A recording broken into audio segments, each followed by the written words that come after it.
Awesome. Hello, everyone. I am Rohit Nayak. I am co-founder of PCI and product lead at CEERUM.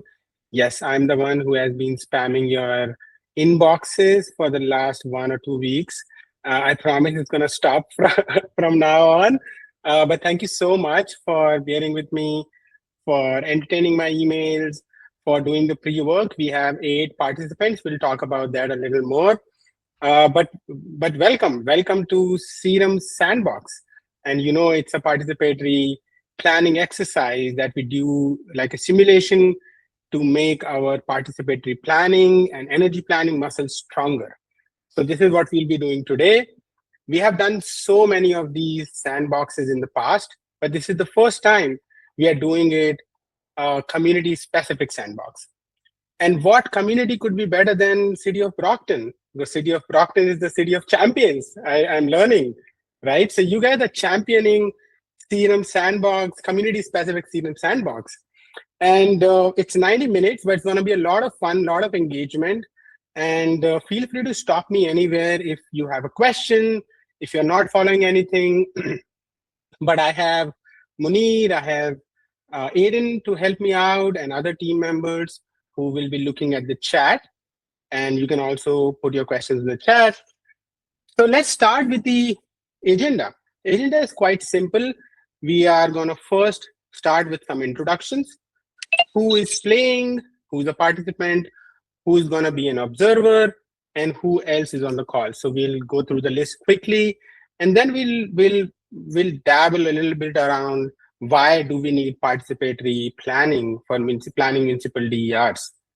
Soon after that, we'll learn a little bit about CEERUM tool and how CEERUM can help in participatory planning, because it's important to learn the tool so that we can get into Sandbox and use CEERUM to play in the sandbox and create different scenarios for this hypothetical town that we have here for the purpose of simulation. Soon after that, we will come back and we will present our scenarios and present our thinkings and how we have approached all the 8 participants this planning exercise in different ways. And finally, we'll try to come and converge to one scenario for this hypothetical town, which is the best and which everybody agrees on. That's a big, that's not going to be easy, but I'm confident that we'll make some great progress there. And finally, we'd love to hear your feedback, either in the chat or through the feedback forms. We have a feedback form that we'll share, but you can also come off of mute and talk about what you learned, what could have been done better, and then we'll debrief and move from there. So are we ready? Yeah. Awesome. Cool. So this is our participation list. So we have 8 people playing in the sandbox. I sent you an email earlier today with 6 participants, but fortunately 2 more came up and they could finish their pre-work. And now we have 8 participants. So you can see all the 8 names in the list here. These are people from all walks of lives, but have some relationship with power, with planning, with communities, with Brockton. But here we are all assuming a different role. So we are not our day-to-day, we are not doing our day-to-day job. We are assuming a different role for the hypothetical town. We have we have the BCI team. Sorry, I'll just mute. We have the BCI team here. And we have observers. So Susie, who is part of BCI team, also a resident of Brockton, is also going to be playing in the sandbox.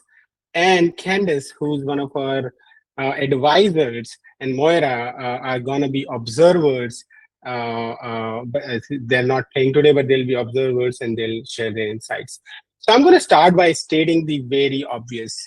In the dozens of communities that we have worked in the past few years, this is what we hear again and again. When municipal leaders think about energy transition, they are thinking not only about lowering emissions, but actually affordability and savings that come up a lot and also came up in the weighting and the form that you fill, the pre-work that you have done. Energy is also about economic development, but also making sure that the lights are on and everything, systems are running even in the extreme weather events, such as what we faced earlier this year in Massachusetts and New England in January, snowfall, extreme snowfall and everything. But the good news is that with the kind of technology that we have available today, communities, for probably the first time in the history, have the agency to generate their own power, run their system super efficiently, and also build local resiliency through batteries and virtual power plants and geothermal and whatnot. But then so many options, as we all know, can also lead to a lot of confusion, to a point that some leaders, some communities might feel paralyzed and don't know where to go. But this is where CEERUM helps. And CEERUM is all about data-driven, collaborative, actionable energy transition for communities. And this collaborative piece is super important for us because we know that it is only that when we come together that we can move forward in a constructive way. And this is exactly what we are going to practice today. Different perspectives, different thinking, different priorities of different stakeholders coming together and planning for one common cohesive pathway for energy transition for this hypothetical community. And we are going to be using some of Dr. Zellner's work on participatory planning. She has spent decades in this, and we have stole some of her work. So this part, when you define a complex problem, we have a complex problem. This is energy transition for communities. You have already decided your roles and set your priorities. So now we are in this little box where we'll be using CEERUM for participatory modeling. What we'll be doing, we have a model, we'll create different scenarios, we'll run those scenarios, and we'll discuss about it. We'll deliberate on it, and then try to come up with one scenario. What happens after we have a pathway? We go to implementation, where BCI also comes to help through Align and RENIC. We have initiatives to support that. But today is all about Sandbox and this little box here. So let's learn a little bit about CEERUM. CEERUM is a software tool that, first of all, curates local data for a community. And when I say local data, I'm talking about building stock. I'm talking about heating and cooling methods for these both buildings, each and every building in the community. I'm talking about vehicles, fuel consumption, energy consumption, peaks. CEERUM collects all that data and creates scenario modeling dashboard. Sorry, okay. Thank you for admitting, new participant. And then that data helps us create this scenario planning dashboard that you can see here in the animation. And I'm going to show it to you in action. And that helps us strategically communicate, but also tap into the ecosystem that can help with the transition. Now you'll receive a link in the chat. Aiden, if you can go ahead and share the link in the chat. And I'm going to share my screen and talk a little bit about, show you around the tool. So if you can click the link in the chat, you will see a screen like this. And you want to click the CEERUM Sandbox link, and you will end up in this dashboard. Please let us know if you're facing any difficulties with the link or reaching here. But we should all be here in this screen. And there are a lot of different functionalities of CEERUM, but we'll try and use the simple and basic, straightforward functionalities first to make sure that everybody is able to use it and we are able to create scenarios successfully. So like I mentioned, that all the local context of the community is already in the tool, in the software backend. So that's already there. Now we have these two parts of the screen. So in the set scenario details, this is our control panel. Here we are going to be making adjustments in expected adoption rates of various technologies, maybe energy retrofits, heat pumps, solar, and so on and so forth. We can make those assumptions for adoption rate for each customer segment. You can say that, okay, what happens if 40% of my residential customers adopt to energy retrofits or heat pumps. So, couple of assumptions here. First, that in this town, in the town small, which we are calling small PPU town, we are assuming that the town has local utility. So, just for sake of simplicity, so we can model better, we can see the horizon better. So,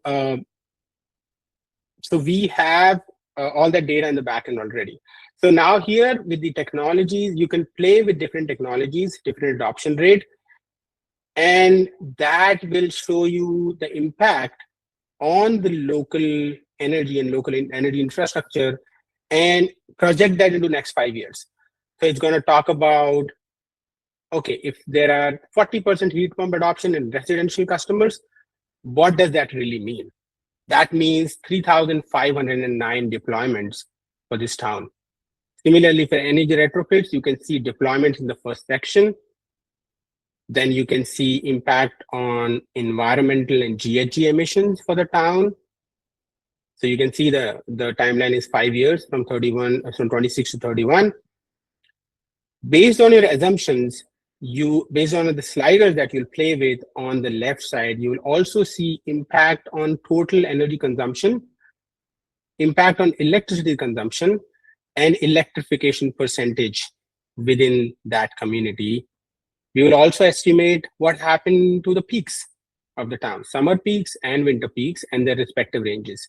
And finally, the tool also estimates how much money would it take to make these adoptions happen and where the money is going to come from. And I'd like you to pay attention to this number, which is local investment. This is going to be one of our targets today to achieve a certain local investment. But in the drill down, you can see the split of where the investments are coming from. Aiden. I believe in the tool, you might also see it called community investment. So if you're not seeing local investment, it's actually going to be called community investment. Right. Am I at the, yeah. This could also be called community investment, local investment. And with a light plant, and when you're planning cities energy future, there could also be incentives that could be involved, right? Incentives by the utility, by the town, and we have them hidden, but you can also turn them. We have them hidden, so for the sake of simplicity, we don't want things to be very complicated when you're using the tool for the first time. So if you switch them on from the settings, you can see that they are preset for different technologies. And I'm going to talk about that when I come back to the presentation, but you don't have to play with them because they're preset. And you can, just letting you know that there are certain incentives structure that we are assuming in the backend. And so control panel on the left, impact on the right, and then this top bar shows you the impact in a snapshot. Everything that you see in these graphs, in these charts, it shows you a snapshot. So you can see where you're going when you're playing with the sliders. So for example, if I change residential adoption of heat pumps, you can see on the top that the energy consumption and electrification is changing. So it gives you a snapshot. One last thing, we have something that can help you a lot, which is constraints, setting a constraint. Let's say you have a constraint that whatever you do from the role that you have assumed, planning energy future for the community for the next 5 years, you cannot use more than 25 million, let's say. So once you open the set constraints button, when you click the set constraint button on the top left, right below where you see set scenario details, you can set a constraint here, and we'll talk about constraint a little bit more. But I just like to talk about the last functionality that we'll be using today, which is shared scenario.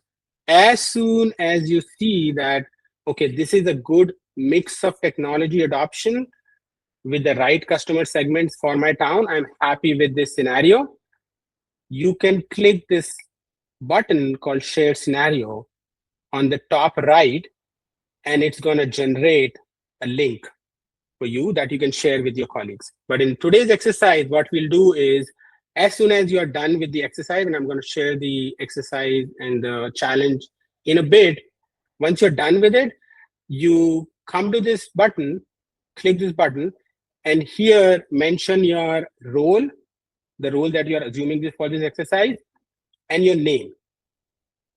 So I'm going to say Rohit and GM or whatever. And then I click publish. As soon as you click publish, it's going to go to Aiden, and Aiden will have all the scenarios ready for comparison at the end of the session.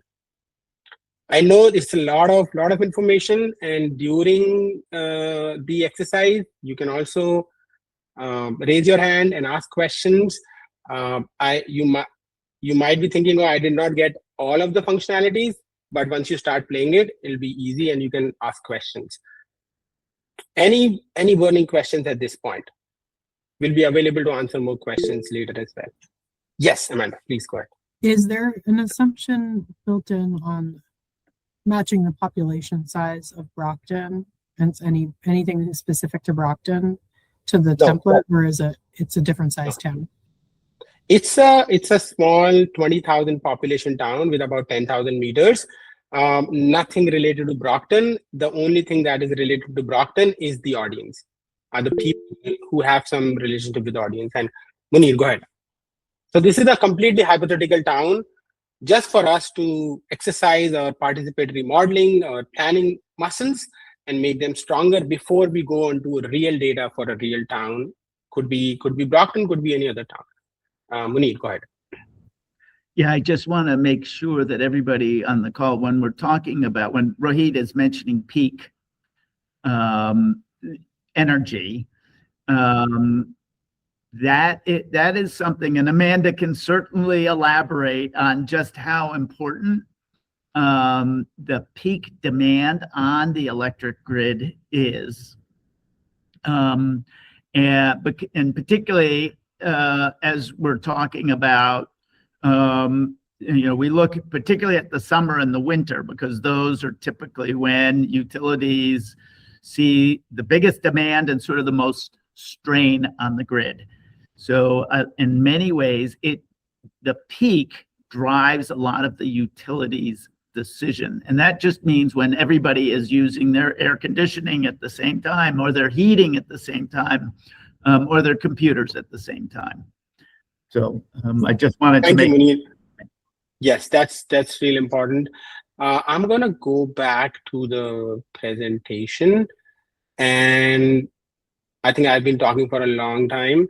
Now we get into action, but again, before that, you don't have to play with the incentive button, but incentives are set at these levels. And again, don't have to go into details about that, but there had to be some incentive levels for the modeling exercise to work. So we have preset them for you. You don't have to play with them.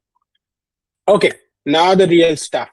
You have picked a role and you have divided 100 points into the priority of this hypothetical town.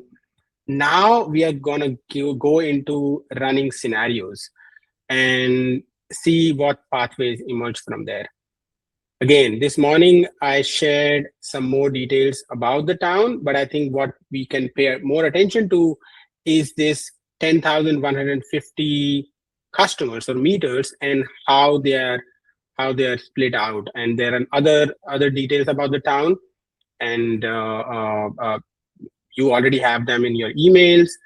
So I'm gonna move on and talk about the challenge. So what is the challenge today? What is the problem statement?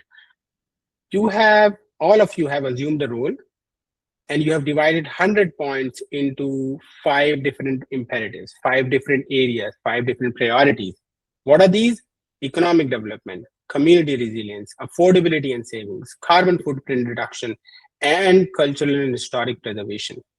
Now, for all the first 4, CEERUM has a direct way for you to model that in. For example, if you're talking about economic development, you can look at number of systems deployed And more systems deployed, more investment, more economic development. Similarly, if you're talking about resiliency, we are measuring that in terms of in terms of energy, peak energy reduction, total DER capacity, energy usage, and so on and so forth. So each of those areas are associated with some metric that you'll see in the CEERUM tool, and it'll come together as soon as you start playing with it.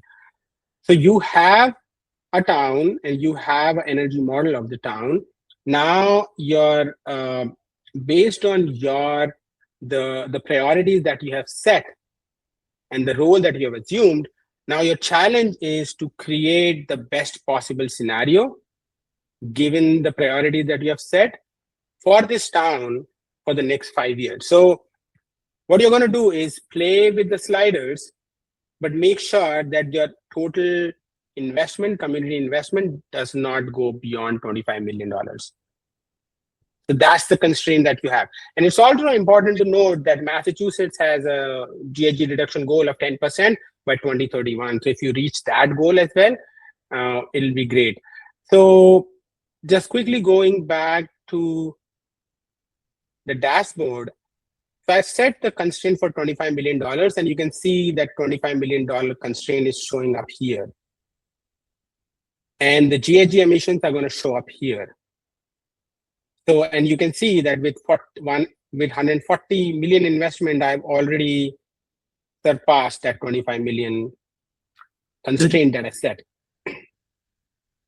Sorry, Rohit, just to make sure that we're talking about the local investment. Oh, sorry, the local investment. I'm so sorry. My apologies. Here it has to be the local investment. So when you set the constraint here, the local investment is 25. Is that correct? So you see the local investment here. That's correct. And for the record, here. the constraint should already be preloaded, so you might not need to touch the constraints at all. We just want to make it as smooth as possible for you guys to be able to build these scenarios based off of the roles and the priorities that you've already selected. And if you go over budget, that is okay. It's a training exercise. We just want you all to get comfortable with the tool and get some experience using it. So please have fun and continue to play around, even if you go over budget. Awesome. Thank you so much. Now we have a little slide here to give you a sense of what's going to happen when you play with a certain technology. So for instance, if you are driving adoption of heat pumps, you will see that the total energy consumption will decrease because they are more efficient, but the electricity consumption is going to increase. And for each technology, you also have a cheat sheet. Your slide is not showing. Just one more. Oh, I'm so sorry. One second. I'm sharing the wrong screen. Let me go back. So you have a $25 million budget. 10% GHG reduction goal can also be kept in mind. And all these different priority areas relate to different matrices in CEERUM. You have the cheat sheet that looks like this on the tool that will be available for each technology, and you can use that as a guidance. So let's start. Let's begin the scenario modeling exercise. We have 15 minutes, and the link is in the chat. As soon as you're done with the scenario modeling exercise, you can click the button for share scenario, which is on top right, and write your name and role and publish it. If you have any questions in the meanwhile, please feel free to raise your hand or put it in the chat. So are we ready to start? Okay. So we'll have 15 minutes and we are available here to answer any questions. So we will have time till 2:45.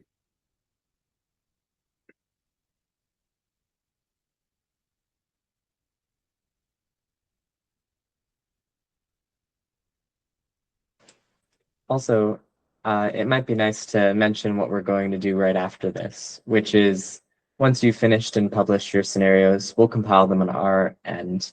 And then we're going to ask you to sort of explain what you worked on and show us your scenario and explain why you did what you did. So our advice would be just be ready to present it, even if it's not perfect. It'll be sort of a great experience for all of us to sort of hear your thoughts on each of the scenarios.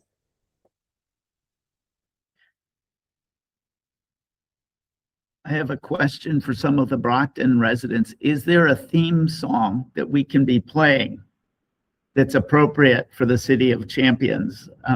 Of course, the theme from Rocky comes to mind, but there might be there might be something else. We are the champions. Okay. That is appropriate. Yeah, I was thinking of that song as well, Suji. There you go. Okay. We'll work on that, Eliza.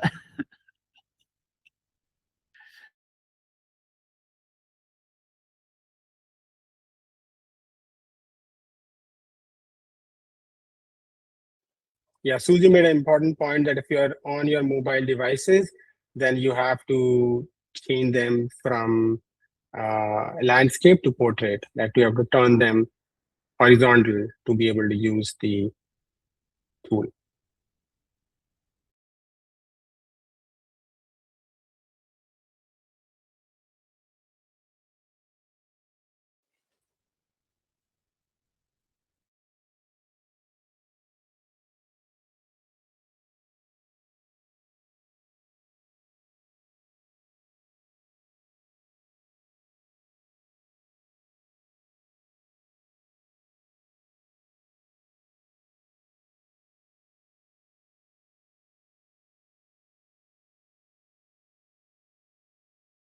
Screen is on, you couldn't, So and we'll press play. press play. Yeah.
Monier, are we able to build our own scenarios even if we didn't pick out a role?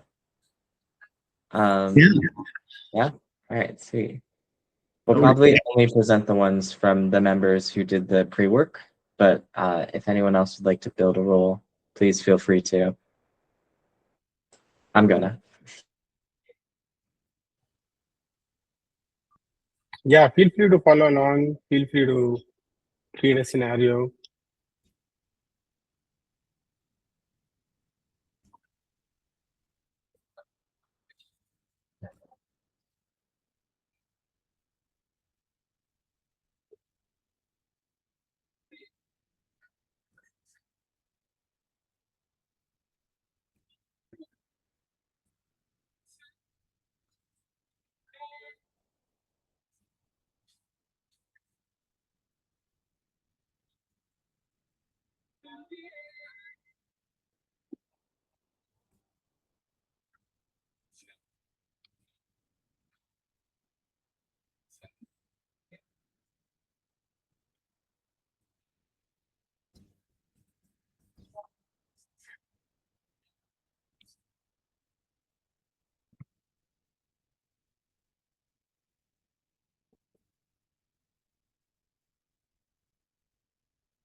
Just a quick reminder to everyone, once you have a scenario that you're happy with, please make sure you click the share button in the top right corner and click the publish button once you've filled out your name and your role.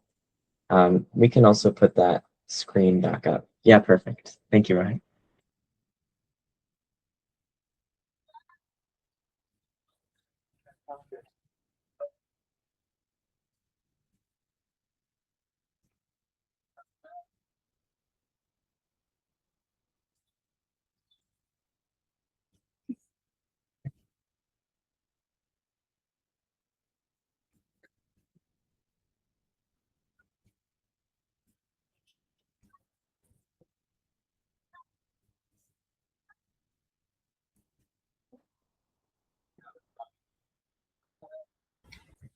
I'm confused about the values of the required investment where the municipality is adopting something.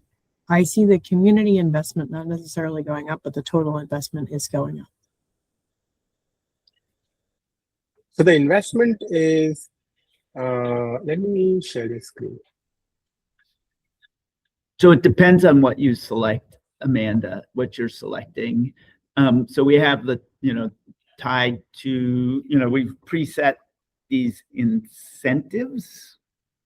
And as an example, if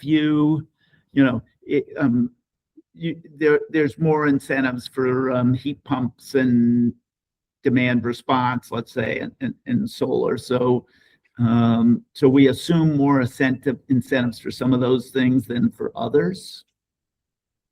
And if you go all out on heat pumps, you'll see it has a big impact on the winter peak, and that's going to require infrastructure investments that would be also considered a burden on that community investment.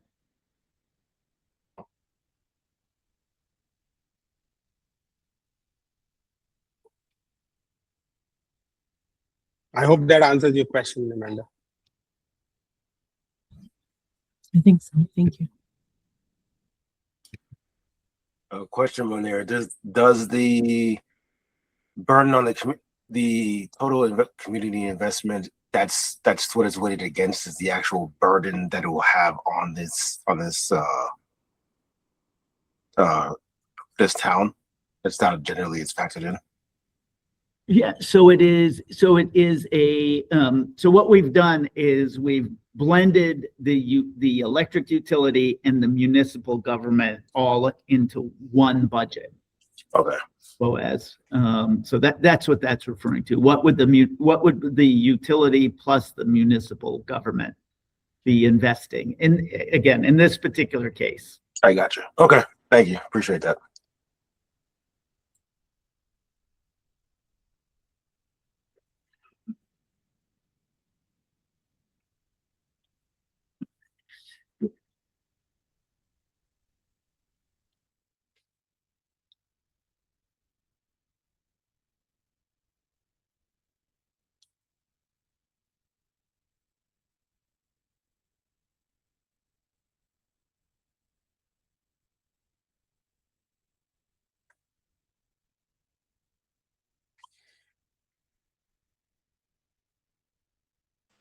So far, we have 2 submissions, and we're waiting on everyone else's. Take your time, have fun.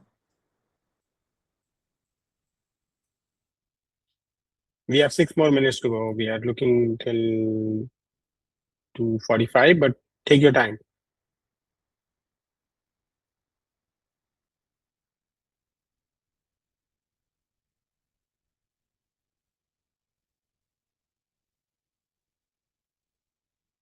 And feel free to come off of mute and ask a question or put it in the chat.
Are there any terms that anyone has questions about off the bat, or any sort of questions about what anything means?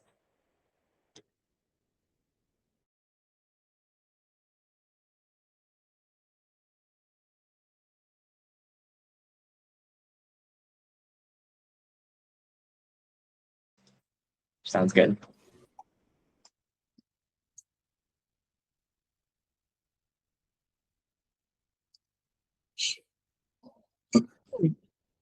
I think as a way to understand what each of these categories mean, I think that there should be what does this mean kind of sort of like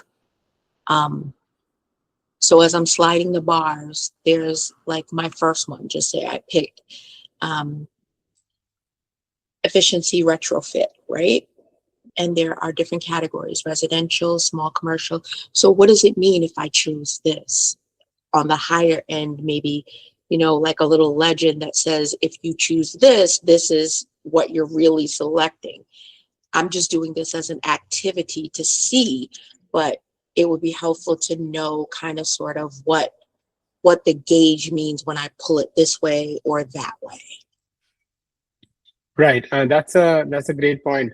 So let me share this screen and try and fill in the gap.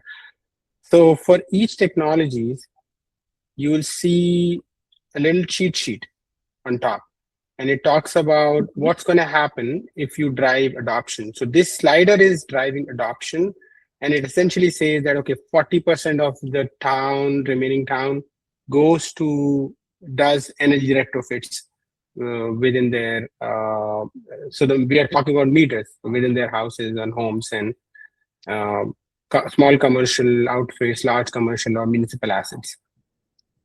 Similarly, for heat pumps, you'll see, okay, when the adoption goes up, the GHG emissions are going to go down, the total energy consumption is going to go down, but the electricity consumption is going to go up for heat pumps.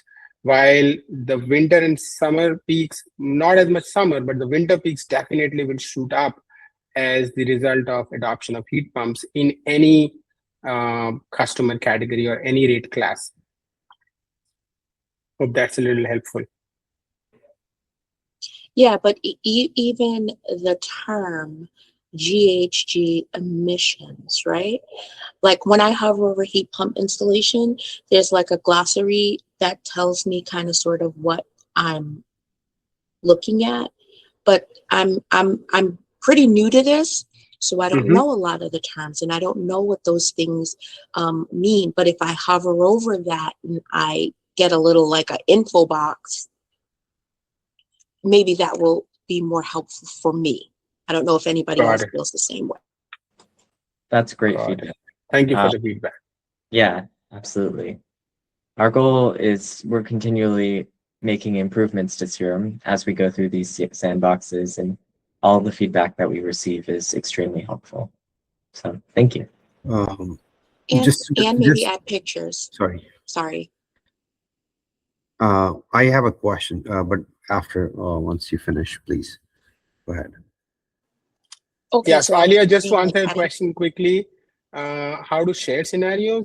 Once you're done with your scenario, there is a little button on top that looks like this. You might be able to see on the screen, or maybe you're on single screen. So it's like a little button right next to full screen and print here. And you can click that button and then put your name. Okay, you got it. Cool. Sorry, I interrupted Mohsin. Mohsin, go ahead. No worries. Yeah. Just to double check, we just have to make sure that the community investment stays under or equivalent to 25 million, right? Doesn't matter how high the other investment goes. Is that correct? Yes, that is correct. So that's the local investment that you see on your screen, or is that community investment that you see? I see two, community versus the total. So total. Yeah, so community investment has to be below 25 million. Yeah, sounds good. Thank you. And you can also see up top here, which here it says local, but it should say community in your link. Got it. Thank you. Thank you.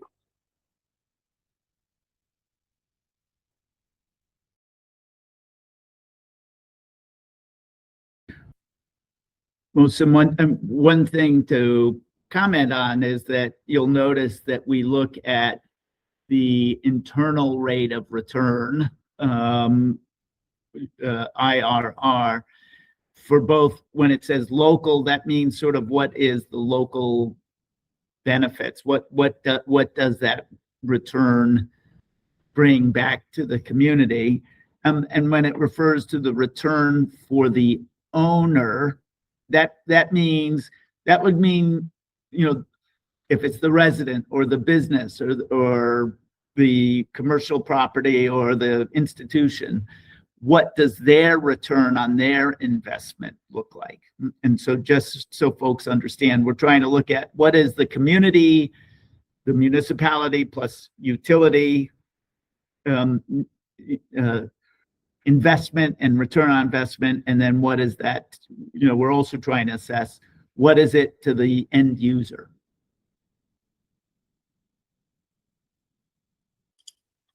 Thank you, Munir. I think we are coming up on time. I hope you all were able to submit a scenario. If you need more time, you can continue, but let me know if you need more time. Are we almost there, participants? We're looking pretty good. We have 5 submissions so far. Awesome. Susie, I saw you submitted twice. Would you like us to use your more recent one, or? Yes, thank you. Yeah, let's use the latest one.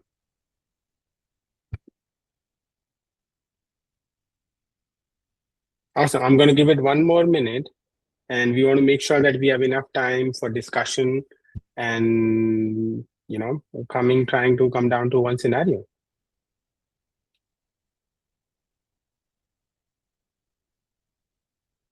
Okay, for this next part, now whatever scenarios we have built based on our priorities and roles, we're going to talk about that. So I'd invite all the participants to come off of mute, whosoever want to start first, and then generally talk about what was your role, how you approached it, what outcome did you see in the scenario, and any key insights that you observed. And then you can also talk about any other thing, but this is just a guidance for you to share how you went about approaching this exercise. Anybody who wants to start, feel free to come off of mute. And I will also be sharing scenarios. Is it okay if I share my screen real quick? Go ahead. Yes. Amazing. Okay. I just finished compiling them. So at the moment, we have a comparison feature in CEERUM. I'm going to share my screen. Can everybody see this? Yep. Okay. Perfect. All right. So we have all of the scenarios built in here. And what we can see is each person's individual scenario added to the comparison feature here in CEERUM. We can see all of the key metrics, right? So what we might want to do is we can filter these metrics for the time being by certain aspects, right? We can start with maybe local investment. So we can see who had the lowest local/community investment. This should say community, but we are changing the language around a little bit. And see who had the highest community investment, right? A lot of us ended up going right. I'm sorry to interrupt. I just didn't see my name, and I did enter it. Did I do something wrong? On my email feedback and hit send, right? Yeah, you have to hit publish. I'm not seeing the email come through on my end, so if you wouldn't mind just I'll do it again. I'll add it in. But would anyone like to start just off the bat talking about what they built and their experience with using the tool and why they chose the technologies that they did.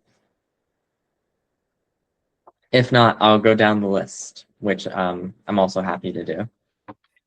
I just wanted to mention that I had, like, mine isn't probably exactly how I'd want it to be. So I would probably suggest to either not use my example or you can use it, but it wasn't like something I wanted to choose right away, only because I went from mobile to laptop. And so, yeah.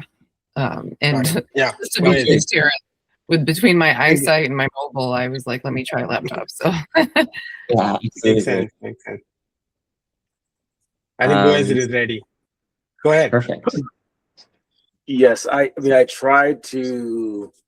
I mean, this might be because of my background in corporate, but I tried to look at generally the adoption rates for different groups of people. So, like, houses and residential can tend to have a better adoption rate because the capex may be more manageable when it comes to residential retrofits versus large commercial municipalities. Municipalities have different constraints to their type of taxes, but corporations are gonna, in large, small commercials are gonna often look at the incentives and the structures that they can use to offset some of those costs. So I tried to structure it in that manner. If that makes sense. And I mean, this is what I came up with. So yeah, it does. And I see that as a representative of the community, you have played a lot with the residential adoption rates. Yeah. And this is a residential heavy town. Most of the customers in this town are residential. So yeah, that makes sense. Anyone else? I know Amanda was one of the first to submit the scenarios. I don't know if Amanda, do you want to talk about how you approached it? Well, I was thinking of the municipality leading by example. The municipality has a lot of control over its own buildings. And then I had really aggressive, but still like possible, energy efficiency retrofit numbers, because I figure, well, that's going to generate cost savings for everybody. Absolutely. And GHG reductions. So why not set those really high? There's no reason why, energy efficiency couldn't be done in 100% of municipal buildings. And then the heat pumps was more modest, but still aggressive, kind of thinking about, well, how many people in this community, maybe have delivered fuels like oil and propane that they could switch to heat pumps. And again, leading by example for the municipality. And then solar, let's see, EVs kind of similar to the previous big speaker was thinking that residents, it's easier for them to switch out their vehicles. So actually kind of flip that a little bit. And then demand response, I actually didn't, maybe I didn't, there's something maybe I didn't know about the demand response program. It stopped me at the limit of 41% because I was thinking for large commercial, and I wasn't sure how that works, but I was thinking like, well, battery storage would be great to really be heavy in the large commercial and municipal buildings that are the larger energy users, because they get so many bill benefits from energy storage beyond the resilience benefits. But then it limited me. I was thinking like, 100% of the users who have batteries would be in demand response, but the percentage was limited there. So those are some of the assumptions. That's awesome. Aiden, why don't you talk about why it limited Amanda at that level? I think it's because of the constraint that we set. So I think when you start playing with technologies, starting top, you end up spending a lot of your budget on that. And when you come to demand response, you hardly have any budget left. So I think that's what happened here, Aiden. Is that correct?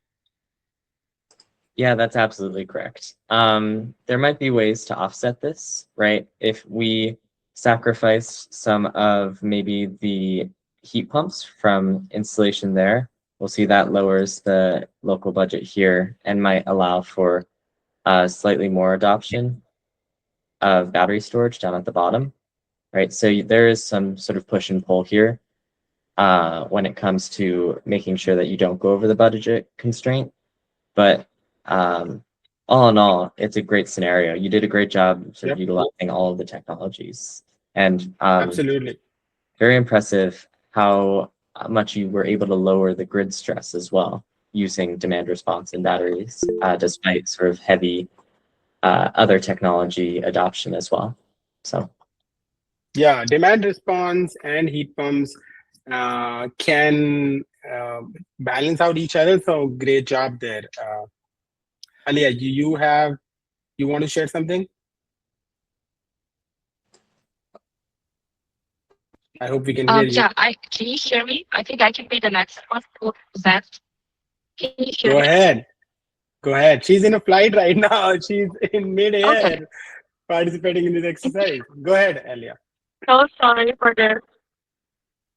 Yeah, so sorry for this, but I'm really happy to be here. Thank you for this chat. And so I'm a historical commission representative, and my goal was to balance environmental progress with the preservation of our community's like historic character and limited financial resources that we have. And for that reason, I made energy efficiency retrofits my highest priority, as you can see in my diagram. And improving insulation, lighting, and building performance reduces energy use. And as we know, emissions too. And while so using this, we can also preserve existing historic structures too. And it's also one of the most cost-effective investments available, I think. And my second priority was demand response programs because they create reliability and affordability. So without requiring like major physical changes to the buildings, and that's what I want based on my role, right? And this helps like both residents and the community while keeping the costs low. And I also included a moderate amount of solar energy, but I would focus installations on municipal buildings, schools, parking areas, maybe, and maybe some non-historic properties rather than like highly visible historic sites. And I think this will allow us to like expand renewable energy while protecting like important community landmarks, I think. And as you can see in the diagram, I also included a little bit of battery storage to improve like resilience during outages, and especially like for important community facilities. It was my first time as a participant, so I'm not sure if I like used all the tools correctly, but yeah, I'm talking about my priorities as a commissioner, yeah. And also, however, because of the budget limitations, I kept the investments moderate on battery storage. And as you can see, I gave lower priority to heat pumps and electric vehicles. I know that both support decarbonization, and then they can require like higher upfront investments and maybe more difficult to implement broadly within like older historic communities. So given the limited budget that we have, I believe that greater benefits could be achieved through efficiency improvements and resilience measures. So in conclusion, yeah, overall, I think my strategy focuses on like preserving our heritage, like spending public funds responsibly and achieving meaningful emissions reductions. And so I believe communities can successfully pursue sustainability while protecting the historic character that makes them unique. So thank you so much. Awesome. Thank you so much for sharing that. I mean, you can get that done in midair on your mobile device. Amazing. Really thoughtful, really. And I mean, you can look at the results. GHG emissions down much ahead of the state goal. Energy consumption down. Summer, winter peaks are managed well within the budget. Great job, Ali. Awesome. Thank Do you you. want me to Thank go you. next? Yes, go ahead. Okay, it's Donette. I really wasn't sure a lot about this. This is my first time doing something like this. And what I thought was, along the lines of what everyone else said, the residential was the easiest to kind of place. And so I'm just looking at the required investment tab with $21 million community investment and $153 million total investment. Can you hang on 1 second? I've got somebody. Aiden, can you go over this for me and just look at my number? Yeah, absolutely. So I actually really like this scenario as well in the way that we are focusing a lot on efficiency retrofits. Some of you have already mentioned that they are sort of the most economically feasible in these scenarios. So I love how everyone has sort of started to focus more on efficiency retrofits and understanding the high upfront costs that come with heat pump installations, especially when we're talking about larger buildings like large commercial or small commercial buildings as well on occasion. Yeah, this scenario has done a really great job at reducing the greenhouse gas emissions all in all, especially with the budget that was given. I mean, imagine if a town could say, we've reduced our greenhouse gas emissions by 60% by 2031, which is a hard claim to make, but an even harder claim to implement. And we have a strategy here that would do that. So I think all in all, this is a great scenario, especially for the first Wait, time. and I have one question. Under my impact on load, why are my numbers so high as compared to everyone else's? So what I'm seeing here is you actually have a really large reduction in the impact on the load. And I assume that's because of a high adoption of, it looks like battery storage. It's not an insanely large adoption. It's a good question. What it seems to be is that you've not prioritized heat pumps as much, which would increase the grid stress, but you've offset it really well with technologies that specifically work to mitigate summer and winter peaks. So I think it's a combination of those two technologies at play here, with a large adoption of these grid technologies versus a smaller adoption of the ones that would raise those peaks. Okay. All right. Thank you. Yeah. Of course. That sounds good. Actually, your numbers are lower. Like they're much better because you have managed summer peak and winter peak really, really well while staying within the budget and driving electrification by 30%. So any utility, any general manager, economic development officers, I'm gonna love you for this. Can you guys explain also how you can go over 100% in the reducing the summer and winter peak? Is that because you're then also generating renewable electricity, or how does that work? Yeah, Amanda, actually, that is something that we intend to actually cap it.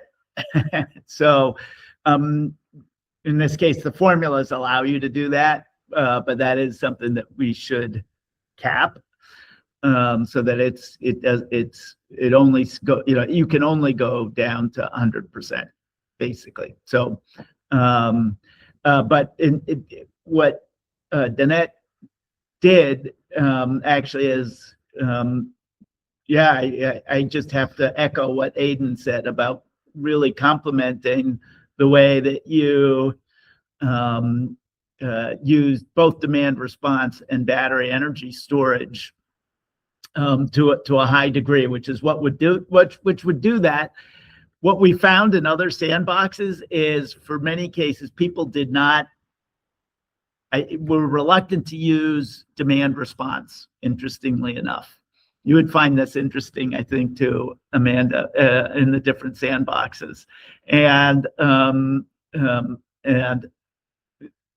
lot of times because of it doesn't have an immediate financial return that you can see at the community level. So, so at any rate, the fact that Danette used the two of those is what brought the peak down so dramatically. In the case of this particular town. I just out of curiosity, I wanted to filter the scenarios by greenhouse gas emissions, because, yeah, notably, that is a really large reduction in greenhouse gas emissions.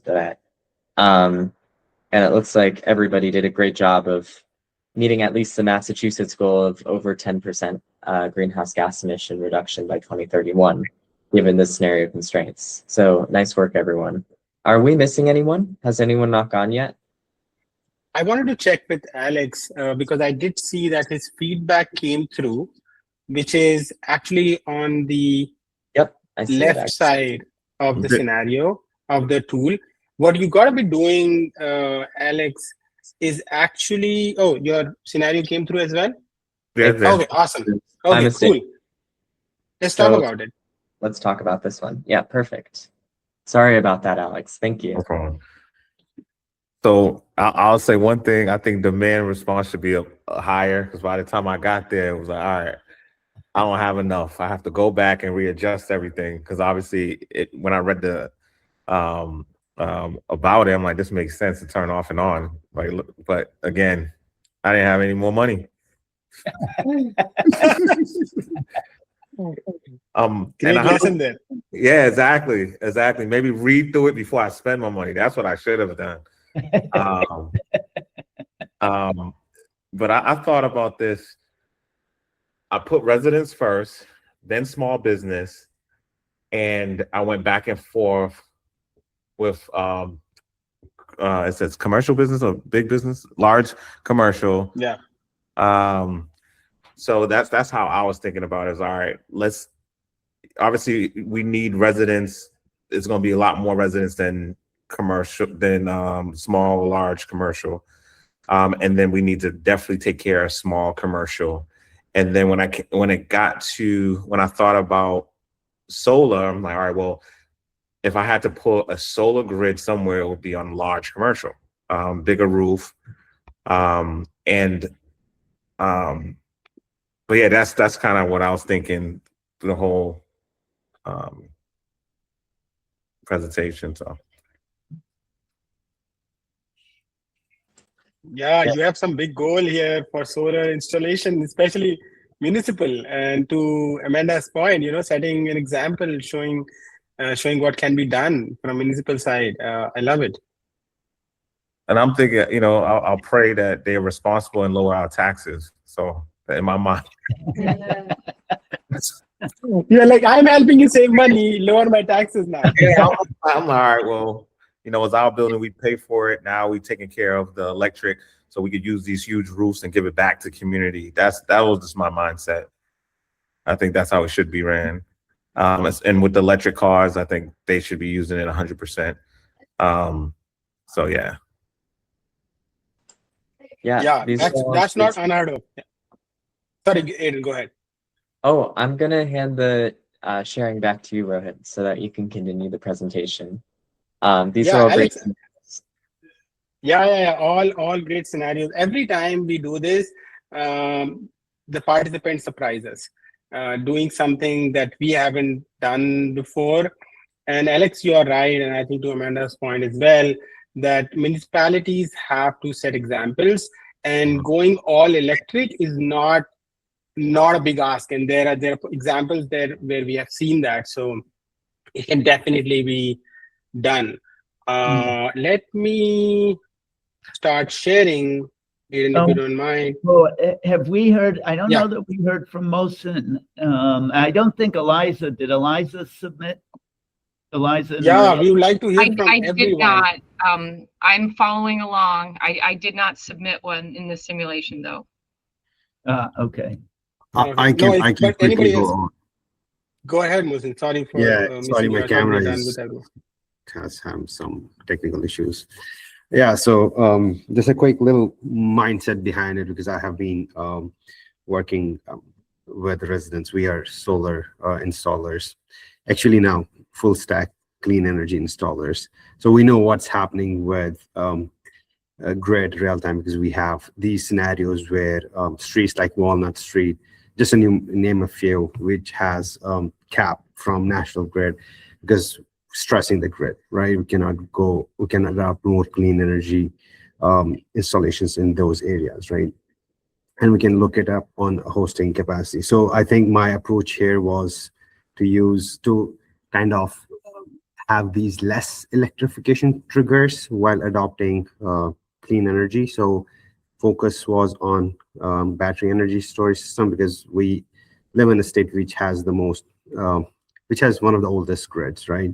So, and at the same time, we have really great electrification goals. So just wanted to focus on battery energy storage system, because that will help us to kind of peak shave and as well store energy locally when it needs the most, and used at the time when there is kind of peak load.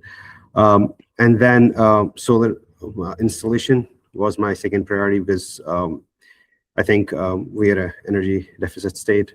We are getting electricity from upstate New York and other parts. So we want to here produce more. So that was second priority there. And also adoption of electric vehicles and what have you. I should have used demand response and energy efficiency more. I did use energy efficient retrofit more, but I should have used the demand response, because I think now since all other folks mentioned that that's a better way kind of to just use these things in combination in an effective manner. Yeah. Thank you so much, Mohsin. And you can still do it. You can keep playing with it. Yeah, it's interesting. If you actually. have a better scenario, share it with us. Yeah. True. And I think overall you have achieved all the goals and overachieved some of them for sure. And Aiden is actually doing it for you.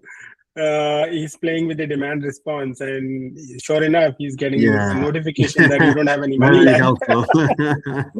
Yeah, that's what I figured out that needs to be done. Yeah. Thank you so much, Awesome. guys. Thank This you so is really interesting and informative. Yeah. Awesome.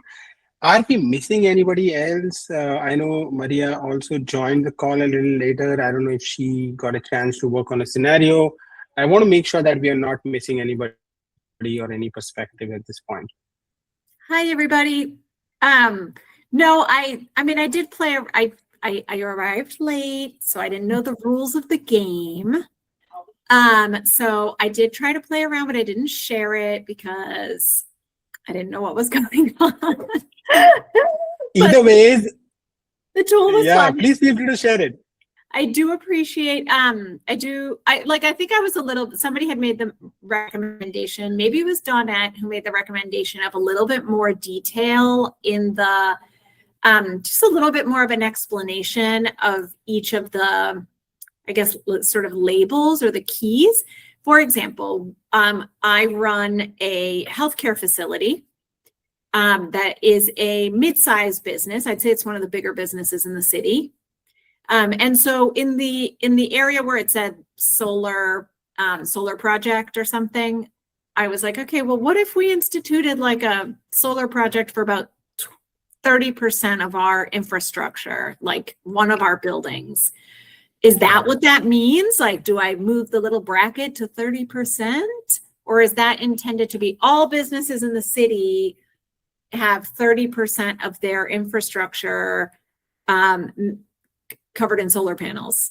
You know, like I wasn't sure. Am I speaking? It's the latter. Yeah, it's the latter. Yeah, it's everyone. So you can see different customer segments, and you can play with them. I see. Yeah. Okay. I realized that I didn't know the rules of the game, so I felt badly asking questions because I was like, I'm the one more about it. But it was ask very questions. fun. It was very fun to hear everybody's conversations. Although I did also have staff coming in and out of one particular staff who came into my office, so I got a little distracted too. So thank you. Well, you have the tool now. You can keep playing with it. Muni, do you want to share something before we go to the big question? No, I think it would be a great step at this point to go to this question, and not necessarily to arrive at the at one or the other scenario, but what would the pathway to sort of arrive at a real set of targets for the town? Yeah, we have a little bit of time left, so we would like to hear from you. How would you go about, different stakeholders building different visions for the town, and then using that to narrow down to one? Anybody who want to come off of mute and share their perspective on how should we go about that? Or how would you go about that? I'm also happy to jump in and start real quick. I have some thoughts just based on this scenario that we played out today. It was interesting to notice that there were trends going on in our scenario modeling exercise. I think it's really interesting that almost everyone here focused to some degree on battery storage. And to some degree, right, we saw less of demand response, but in how you guys talked about it, more interest in those sort of grid easing technologies towards the end. So I'm wondering, like, how do we get to a spot where we can agree on a specific adoption goal for battery storage, right? Or a specific adoption scenario for demand response, something like that as well.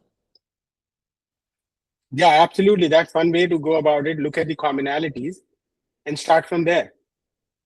What other ideas come to mind?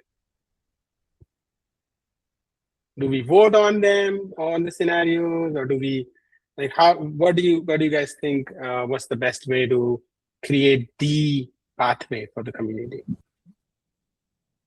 Is Eliza still on the call?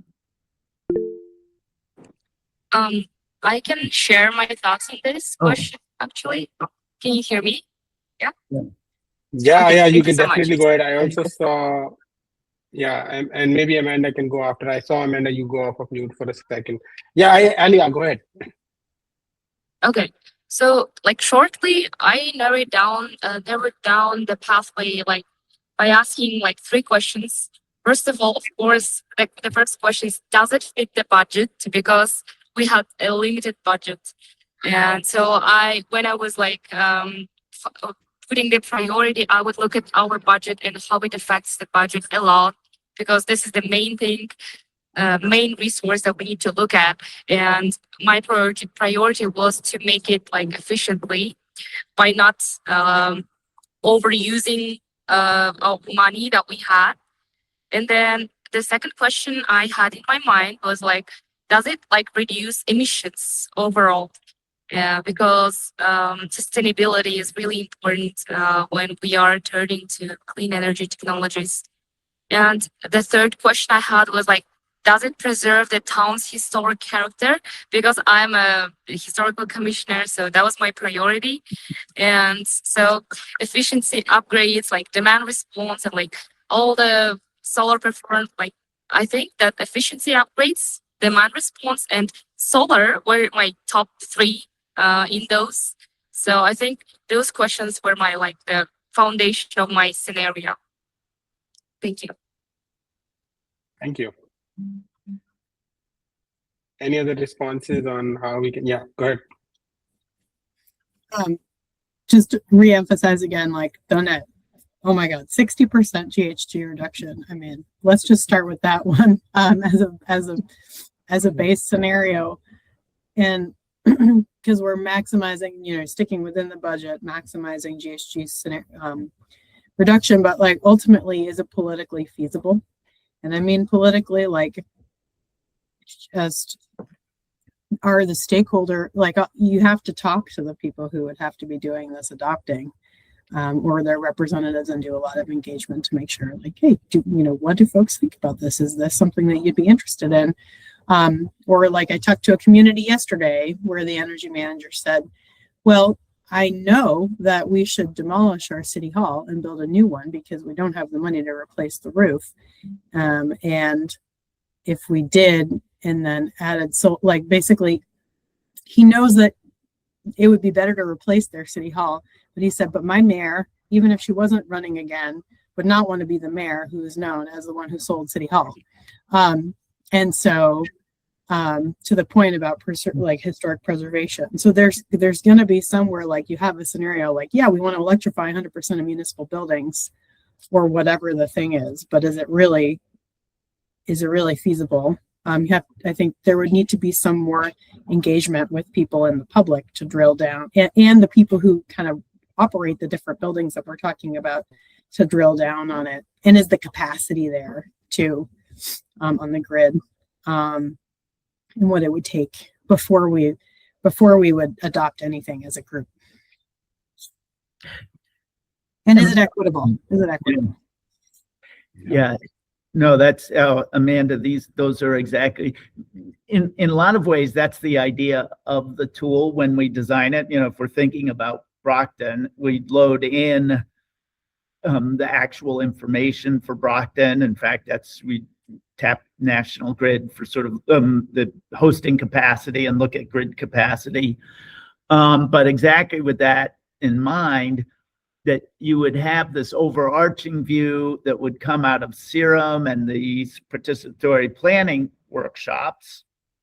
But then particularly if you would have that framework to apply to various projects, as if like town hall, let's say, and historical issue, commission types of issues, and even political issues for that matter. But at least you'd have a data-driven framework around it, sort of help guide that discussion. One thing that's really, we didn't get into it too much during this sandbox, but CEERUM is inherently designed to be iterative as well, right? So every one of you built your own scenario, but can you imagine a scenario where one person builds an idea of what the town will look like, and then another person takes that link, changes some things, right? Maybe switches out the battery storage for demand response, or works to add more solar, or work to make it more culturally sound, right, with the preservation. So I think that there's a pathway there towards consensus as well, but it's just a matter of finding the best starting out scenario as well. I wanted to chime in before I have to leave. Unfortunately, I have a hard stop at 3:30. I wanted to say that if we align ourselves with, so I would, as a town planner, I would align myself with the 59% number. So I would start with that. I would say 59% reduction. I would say this is the impact, and then I would try to quantify it financially for each resident. If you spend 23 cents, I'm just using this as an example, there's nothing scientific behind it. If you spend an additional 23 cents each month, this is the type of investment. So for that, whatever it is, how much did we have? 25 million. I'm proposing 21 million. And I'm saying this is what it's going to cost you in order to get to that $21 million investment. So it could be less than, your average small cup of coffee. It could be, and so I would try to basically win over the community by talking about the carbon footprint going forward and the impact on community. And your investment of 23 cents today may be $5 in 2020. So that's how I would do it. And again, town planner, I'm trying to wear that hat and think about it that way. So I hope that makes sense. 100%. Annette. I mean, That's this awesome. is exactly what we need to hear. It's exactly your thought process that we need to hear. Can I add to that as well? That was actually great. Absolutely, go ahead. That was great. You always want to start with the results, right? That's a real advertisement, not somewhat the beginning, because a lot of times it's not explain very well, right? Because we need to do this. Okay, but why? How is it going to help me? Tell me about me. Because residents is me. Like how I'm going to put more food on this table? Me. So you have to talk about me. And it's 3 ways to talk about, to communicate, I think, is one, inspire, right? We have a form of inspiration. Next, a form of fear. If we don't do this, this is going to happen in so long. This is what's going to happen. And 3 is education, right? We have to educate. So educate, fear, inspire. And if we hit those 3 points when we speaking about change, people will buy in. And we also advertise the results more than anything. Advertise the results. So that's my 2 cents. Thanks for sharing that. I think Boaz wants to go next. Go ahead. Yes, I just wanted to add to Alex's point, because it really does follow like a selling methodology. For certain people, you sell them on features, and that's really what resonates with them. For certain people, it's going to be the outcome, what is the projected outcome of this particular investment, and they'll see it from that point of view. And then others, it will be selling the story and what type of change and what will inspire that change towards that investment. So really understanding like your target, your ICP, your ideal customer, what is going to resonate with them the most. For residents, it could be, it's going to be cost savings, but then, you think that on the flip side of that is explain to them in terms of they're going to understand what does it actually mean to actually invest in something, and that may not resonate with them well if they're not used to investing in anything. So how do you sell the features? Like, one single, heat pump replacement is going to save you X amount of dollars every single month. And then, they can see, okay, well, if I make this investment, what's my payback period after I made that investment? Now I can see the tangible feature within like my bank account first, so being able to find what's going to resonate with each group, or the residents, municipality, large or small corporations that are interested, is going to be a vital key to get that message across. Yeah, that's perfect. Yeah.